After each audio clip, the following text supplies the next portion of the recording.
속죄하신 구세주를 내가 찬송하리라.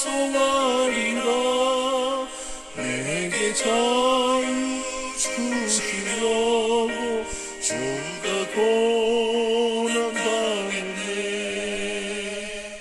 그 신사람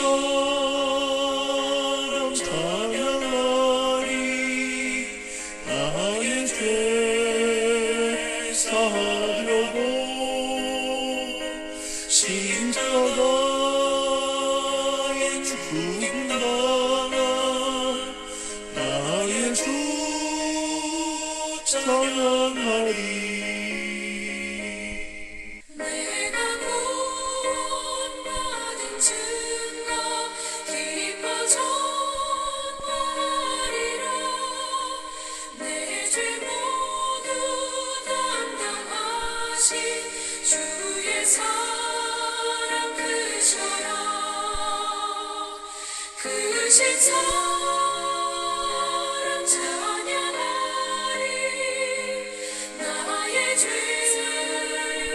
사하려고 십자가에 죽임 당한 나의 주 찬양하리. 에베소서 2장 1절에서 7절 말씀입니다. 그는 허물과 죄로 죽었던 너희를 살리셨도다. 그때 너희는 그 가운데서 행하여 이 세상 풍조를 따르고 공중의 권세 잡은 자를 따랐으니 곧 지금 불순종의 아들들 가운데서 역사하는 영이라. 전에는 우리도 다 그 가운데서 우리 육체의 욕심을 따라 지내며 육체와 마음이 원하는 것을 하여 다른 이들과 같이 본질상 진노의 자녀이었더니 긍휼이 풍성하신 하나님이 우리를 사랑하신 그 큰 사랑을 인하여 허물로 죽은 우리를 그리스도와 함께 살리셨고 너희는 은혜로 구원을 받은 것이라. 또 함께 일으키사 그리스도 예수 안에서 함께 하늘에 앉히시니 이는 그리스도 예수 안에서 우리에게 자비하심으로써 그 은혜의 지극히 풍성함을 오는 여러 세대에 나타내려 하심이라. 아멘. 할렐루야. 할렐루야. 이제 에베소서 2장으로 들어왔습니다. 지난 시간까지 우리는 1장 말씀을 몇 주간 동안 걸쳐서 함께 나누었죠. 특히 지난 시간 하나님께 간절히 기도한 기도문 중에 네 번째 기도는 우리에게 특별한 의미를 가져다 주고 있습니다. 에베소 교회 성도들이 정말 이건 알아야 돼. 그런데 하나님의 힘의 위력으로 역사하심을 따라 믿는 우리에게 베풀어 주신 그 능력이 얼마나 큰가를 그 에베소 교회 성도들이 모르고 있습니다. 그걸 좀 마음의 눈을 떠서 깨닫게 해 주옵소서. 이 기도는 에베소 교회 성도들만이 모르고 있는 것이 아니라 사실 믿는 우리들도 잘 몰라요. 하나님의 힘의 위력으로 역사하심을 따라서 베풀어 주신 능력이 얼마나 큰가를 알게 해달라는 이 말은 우리가 알지 못한 상태, 우리가 죽은 상태, 하나님과 원수된 상태, 죄 아래 있는 그 상태에서 하나님이 나를 위해서 하신 일이 무엇인가를 좀 마음의 눈을 떠서 알게 해달라는 거예요. 내가 지금 부족한 것을 얻는 것 때문에 간절히 기도하고 그게 없어서 안절부절하고 간절하게 채워달라고 애원하는, 그것만 채워지면 모든 게 가능하다고 생각하는 그 신앙은 정말 하등 종교에 불과할 거예요. 진정 우리가 깨달아야 될 것은 내가 구원받기 이전에 어떤 상태였는가, 그리고 구원받은 이후에 하나님이 구원받기 전에 내 상태 속에 역사하신 일하시는 게 어떤 놀라운 일을 나도 모르는 상태에서 해 놓으셨는가? 이걸 아는 것이 소중해요. 한마디로 말하면 내가 모르는 상태에서 나를 위해서 예수님을 십자가에 내놓으신 거예요. 내가 모르는 상태에서 정말 어둠 속에 묻혔던 나를, 그리고 완전히 바위처럼 꽝꽝 굳어져 있는 내 마음 상태를 깨뜨리기 위해서 하나님의 능력, 그게 다이너마이트거든요. 두나미스라는 단어를 쓰고 있는데 그게 다이너마이트가 그 단어에서 파생됐습니다. 그 다이너마이트로 내 바위돌 같은 단단한 마음을 깨뜨리는 거예요. 그래서 나를 택하시고 죄에서 건져내시고 십자가를 통해서 나를 하나님의 자녀 삼아주신 이 사실을 마음의 눈을 떠서 알게 해달라는 거예요. 아멘. 이 사실을 에베소 교회 성도들이 깨달아야 될 것이고요. 우리 또한 이것 알지 못하고는 신앙의 그런 기쁨을 우리는 붙잡을 수가 없는 거예요. 아멘. 이제 2장 1절에서 7절 말씀을 보려고 합니다. 특히 1절은 2장 1절은 내 인간의 구원받기 이전의 상태를 한 줄로 이렇게 정리해 놓고 있어요. 죄와 허물로 죽었다 그랬습니다. 영적인 신분을 말하고 있죠. 오늘 이 2장 1절에서부터 7절에 있는 말씀 가운데 전반부는 내가 구원받기 이전에 영향을 나에게 끼쳤던 게 세 가지가 있다는 거죠. 그걸 지금 구체적으로 소개하고 있습니다. 그 중에 먼저 내가 영향을 받고 있는 것은 세상이에요. 세상 풍조. 우리 유행 따라 살잖아요. 나도 모르게 좋지 않는 습관이 내 몸에 배어 있는 거예요. 나쁜 습관들이. 잘 고쳐지질 않아요. 욕의 욕심을 따라 썩어져가는 구습을 쫓는 옛사람을 그래서 버리라고 하는데, 이 세상의 풍조, 여러 가지 문화, 이런 것들은 하나님의 세상, 하나님의 나라와는 아주 대조적이죠. 구원받기 이전에는 세상의 풍조 따라서 그냥 물 흘러가듯이 흘러 따라간 거예요. 그런 줄 알고. 두 번째, 우리에게 크게 영향을 미친 것은요, 공중에 권세 잡는 자들이에요. 성경에서 이것을 마귀라고 그러죠. 사탄이라고 그래요. 자꾸 하나님과 대결해서 하나님의 자리에 앉게 하려고, 마치 에덴 동산에서 아담과 하와를 꼬여서 이 중앙에 있는 실과의 열매를 먹으면 눈이 밝아져서 하나님과 같이 될 것이다. 결국은 아담과 하와를 꼬인 그 사탄은 자기가 하나님 자리에 앉게 하기 위해서, 앉으려고, 그래서 하나님의 통치 아래, 하나님의 권세 아래 살아가야 할 이 아담과 하와 인류를 하나님 그 자리에 사탄이, 이 마귀가 앉아서 인류를 스스로 통치하려고, 다스리려고 하는 그런 집단, 그 세력이 마귀예요. 근데 우리는 그것도 모르고 그들에게 휘둘리는 거죠. 세 번째, 구원받기 전에 나에게 영향을 끼친 게 뭐냐 하면요, 육체의 욕심. 늘 내가 최고인 줄 알고, 그래서 하나님이 안 보이면은요, 하나님의 다스림 아래서 함께 공동체를 이루고 살아가는 이웃이 보이질 않아요. 그래서 내 육체의 욕심을 따라 구습을 쫓는 옛사람이 돼버리는 거예요. 죄를 짓고도 죄인 줄 모르고 무언가를 내 욕심을 따라서 내 손으로 붙들고 있으면서도 그것이 잘못인 줄 모르고 있는 게 인간의 육체 욕심이에요. 3절은 이렇게 쓰고 있습니다.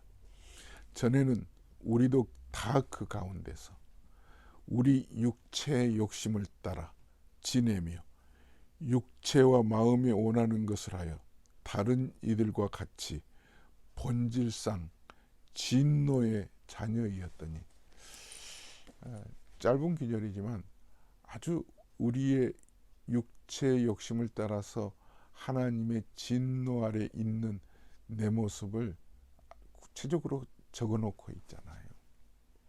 이렇게 우리가 구원받기 이전에 나에게 영향을 끼치고 있는 세 가지가 세상, 사탄, 육체, 이것은 하나님의 나라 백성, 즉 구원받기 이전의 내 모습이라는 것을 우리는 분명히 보아야 될 줄 압니다. 이런 상태에 있는 나에게 하나님이 무슨 일을 하셨는가, 이거를 깨닫도록 기도하고 있고, 그 기도를 통해서 마음의 눈을 뜨고 보니까 이런 일들을 하셨구나 하는 것을 오늘 바로 4절에서부터 이렇게 쓰고 있습니다. 자, 4절 중요한 말씀이 이렇게 나오고 있죠. 긍휼이 풍성하신 하나님이 우리를 사랑하신 그 큰 사랑을 인하여, 제가 한 문장을 읽을 테니까 그 중에서 어떤 단어가 가장 중요한지 한번 뽑아보세요. 예수님을 믿음으로 나는 구원을 얻었다. 예수 그리스도를 믿음으로 나는 구원을 얻었다. 대체적으로 믿음에 방점을 두는 경향이 있어요. 이거는 내 중심에서 이 문장을 보게 되기 때문이에요.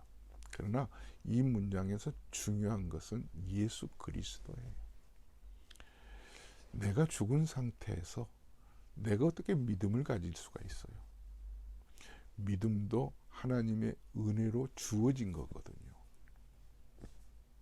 그게 이제 다음 시간에 말씀을 나누겠습니다만 2장 8절 9절에 있는 말씀, 그 은혜를 인하여 믿음으로 말미암아 구원을 얻었나니, 하나님이 내가 죽은 상태에서 예수 그리스도를 나를 위해서 십자가에 못 박게 하신 이유가 뭘까가 4절에 이렇게 쓰고 있어요. 자, 중요한 말씀이에요. 긍휼이 풍성하신 하나님이. 사랑하는 여러분, 여러분을 왜 하나님이 그 죄악 아래 멸망받을 수밖에 없고 마땅히 죽어야 하는 나를 살리셨을까요? 이구동성은 이렇게 대답하실 거예요. 하나님이 나를 사랑하시기 때문에. 맞습니다. 하나님이 세상을 이처럼 사랑하사, 오늘 4절에서는 긍휼이 풍성하신 하나님이.